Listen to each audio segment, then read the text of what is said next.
दोस्तों, कहते हैं कि किसी इंसान की जिंदगी में सबसे बड़ा सहारा उसका अपना परिवार होता है। लेकिन जब वही परिवार किसी कमजोर इंसान को बोझ समझने लगे तो जिंदगी की राह बेहद मुश्किल हो जाती है। फिर भी कहते हैं ना, भगवान किसी न किसी रूप में मदद जरूर भेजता है। दोस्तों, बहुत ही शानदार कहानी है। तो आइए जानते हैं पूरी कहानी इस वीडियो में। लेकिन वीडियो में आगे बढ़ने से पहले हमारे चैनल को शेयर एंड सब्सक्राइब जरूर कर लीजिएगा। दोस्तों, रात के करीब 11 बज रहे थे। सुनसान हाईवे पर इक्का दुक्का गाड़ियां ही गुजर रही थी। चारों तरफ अंधेरा था और दूर दूर तक कोई आदमी दिखाई नहीं दे रहा था। उसी हाईवे के किनारे एक 23 साल की लड़की बैठी बैठी रो रही थी। उसका नाम था नेहा। उम्र भले ही 23 साल हो चुकी थी, लेकिन उसका मानसिक विकास पूरी तरह सामान्य नहीं था। वह कई बातों को बच्चों की तरह समझती थी। उसे दुनिया की चालाकियां का अंदाजा नहीं था और वह किसी पर भी आसानी से भरोसा कर लेती थी। नेहा कभी सड़क की तरफ देखती और कभी पीछे मुड़कर अंधेरे में अपनी माँ को तलाशती। उसकी आंखों से लगातार आंसू निकल रहे थे। उसी वक्त वहां से एक ट्रक गुजर रहा था। ट्रक ड्राइवर मोहन की नज़र अचानक सड़क किनारे बैठी नेहा पर पड़ी। मोहन ने कुछ दूर जाकर ट्रक रोका और वापस उसके पास आया। उसने थोड़ी दूरी बनाकर पूछा, बहन, तुम इतनी रात को यहाँ अकेली क्यों बैठी हो? नेहा ने कोई जवाब नहीं दिया। मोहन ने फिर से पूछा, तुम्हारा घर कहाँ है और तुम किसी के साथ यहाँ आई हो? नेहा बस उसे देखती रही। मोहन समझ गया कि मामला सामान्य नहीं है। उसने कहा, देखो, यहाँ बहुत सुनसान जगह है। तुम्हारे साथ कुछ गलत हो सकता है। चलो, मैं तुम्हें किसी भीड़ भाड़ वाली जगह पर छोड़ देता हूँ। नेहा घबरा गई और पीछे हटते हुए बोली, नहीं, मैं कहीं नहीं जाऊंगी। मेरी माँ मुझे यहीं छोड़कर गई है। उन्होंने कहा है कि यहीं रहना। मैं अभी वापस आती हूँ। मोहन को उसकी बात अजीब लगी। उसने पूछा, कितनी देर पहले गई है तुम्हारी माँ? नेहा ने मासूमियत से कहा, बस अभी थोड़ी देर पहले। मोहन ने हाईवे की तरफ देखा। उसे कहीं कोई महिला नजर नहीं आ रही थी। उसने सोचा कि शायद परिवार वाले किसी परेशानी में होंगे। मोहन ने कहा, ठीक है, मैं भी यहीं रुक जाता हूँ। जब तक तुम्हारी माँ नहीं आती मैं तुम्हें अकेला नहीं छोड़ूंगा। समय बीतता गया। 1 घंटा, फिर 2 घंटे, और देखते ही देखते रात के 2 बज गए। लेकिन नेहा की माँ नहीं आई। मोहन अब परेशान हो चुका था। उसने कहा, तुम्हारी माँ कितनी लापरवाह है। इतनी रात को तुम्हें अकेले यहाँ छोड़कर चली गई। नेहा ने धीरे से कहा, वो मेरी सौतेली माँ है, लेकिन मुझसे बहुत प्यार करती है। मोहन चौंक गया। उसने पूछा, सौतेली माँ? फिर तुम्हें यहाँ क्यों छोड़ गई? नेहा के पास कोई जवाब नहीं था। वह बस इतना बोली, उन्होंने कहा था कि मैं यहीं रहूं। मोहन के मन में शक पैदा हो गया। उसने आसपास देखा। इतनी रात में उस लड़की को अकेला छोड़ देना किसी बड़ी साजिश जैसा लग रहा था। आखिरकार उसने फैसला किया कि वह नेहा को वहां अकेला नहीं छोड़ेगा। मोहन ने कहा, चलो मेरे साथ, मेरे घर में मेरी पत्नी है, वहां तुम सुरक्षित रहोगी।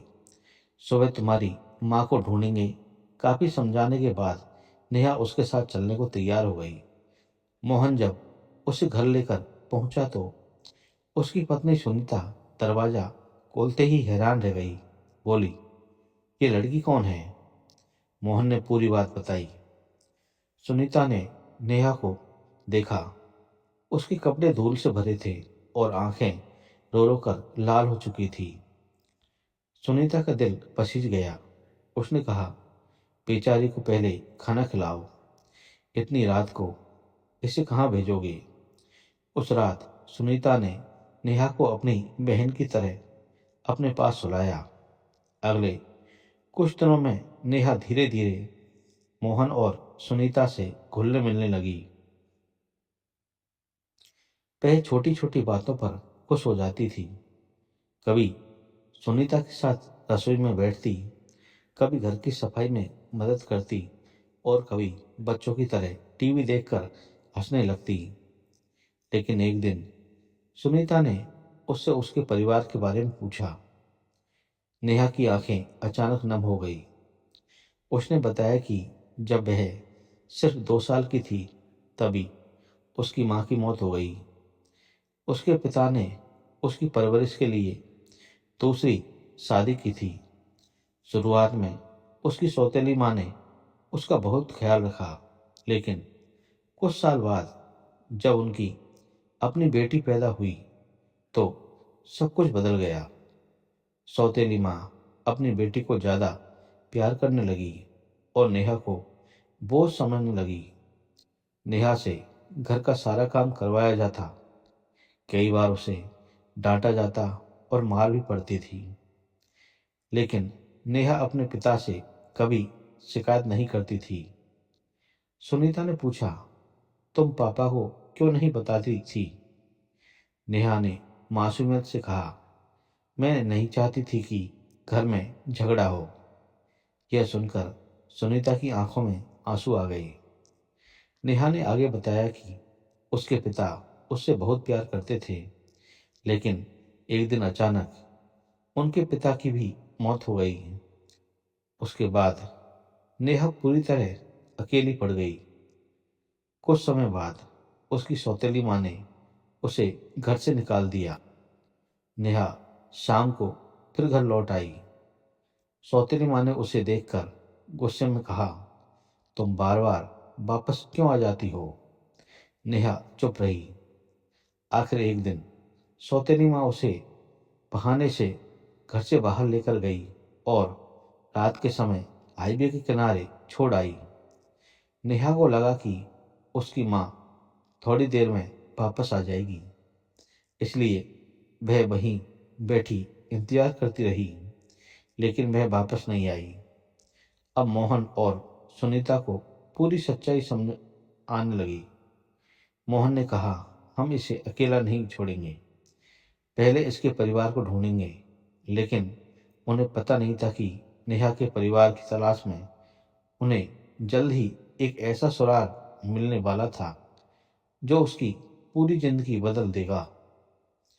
कुछ दिनों बाद मोहन उसी हाईवे से अपना ट्रक लेकर गुजर रहा था। अचानक उसकी नज़र सड़क किनारे लगी एक बड़ी दीवार पर पड़ी। वहां एक लड़की की तस्वीर लगी थी। मोहन ने ट्रक को रोक दिया।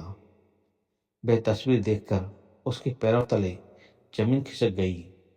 वह तस्वीर नेहा की थी। पोस्टर पर लिखा था, गुमशुदा लड़की की तलाश। सूचना देने वाले को 50,000 रुपये का इनाम दिया जाएगा। मोहन कुछ देर तक पोस्टर को देखता रहा। उसने तुरंत पोस्टर पर दिए गए नंबर पर फोन किया। फोन उठाने वाले व्यक्ति ने जब नेहा का नाम सुना तो उसकी आवाज कांपने लगी।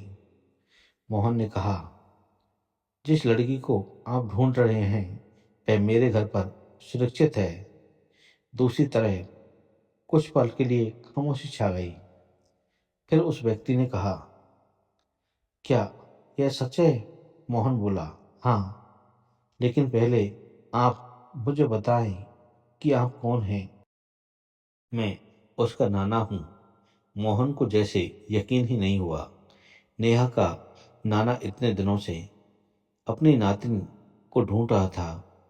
मोहन ने नेहा के नाना से फोन कर बात की और अगले ही दिन उन्हें अपने घर बुला लिया। कुछ घंटों बाद एक बुजुर्ग व्यक्ति अपनी गाड़ी से वहां पहुंचे। जैसे ही उन्होंने नेहा को देखा, उनकी आंखों से आंसू निकल पड़े। उन्होंने कांपती आवाज में कहा, नेहा, मेरी बच्ची। नेहा कुछ पल तक उन्हें देखती रही, फिर अचानक उसके चेहरे पर पहचान की चमक दिखाई दी। वह दौड़कर उनके पास आ गई और बोली, नाना, आप मुझे लेने आए हैं? उस एक सवाल ने वहां मौजूद हर व्यक्ति की आंखें नम कर दी। नाना ने उसे सीने से लगा लिया। उन्होंने कहा, मैंने तुम्हें बहुत ढूंढा बेटा। मुझे लगा था कि पता नहीं तुम कहाँ चली गई। मोहन ने पूछा, लेकिन आपने इतने पोस्टर क्यों लगवाए? नाना ने बताया कि उनकी बेटी की शादी एक संपन्न परिवार में हुई थी। नेहा उनकी बेटी की निशानी थी। बेटी की मौत के बाद नेहा की जिम्मेदारियां उसके पिता और सौतेली मां पर आ गई थी। नाना को हमेशा डर रहता था कि कहीं नेहा का साथ बुरा व्यवहार न हो। कुछ समय पहले जब उन्हें पता चला कि नेहा घर से गायब है, तो उन्होंने उसे ढूंढने में कोई कसर नहीं छोड़ी। उन्होंने पूरे इलाके में पोस्टर लगवाए और 50,000 रुपये का इनाम घोषित कर दिया। नाना ने मोहन का हाथ पकड़कर कहा, तुमने मेरी नातिन की जान बचाई। ये 50,000 रुपये तुम्हारे। मोहन ने पैसे लेने से इनकार करते हुए कहा, बाबा, मैंने जो किया वो इंसानियत थी, पैसे के लिए नहीं किया। लेकिन नाना ने कहा, बेटा, ये तुम्हारे लिए सिर्फ इनाम नहीं है, ये मेरी तरफ से तुम्हारी ईमानदारी का सम्मान है। बहुत आग्रह करने के बाद मोहन ने पैसे स्वीकार कर लिए, लेकिन कहानी यही खत्म नहीं हुई थी। मोहन ने नाना को पूरी सच्चाई बता दी कि नेहा को उसकी सौतेली माँ हाईवे पर छोड़कर गई थी।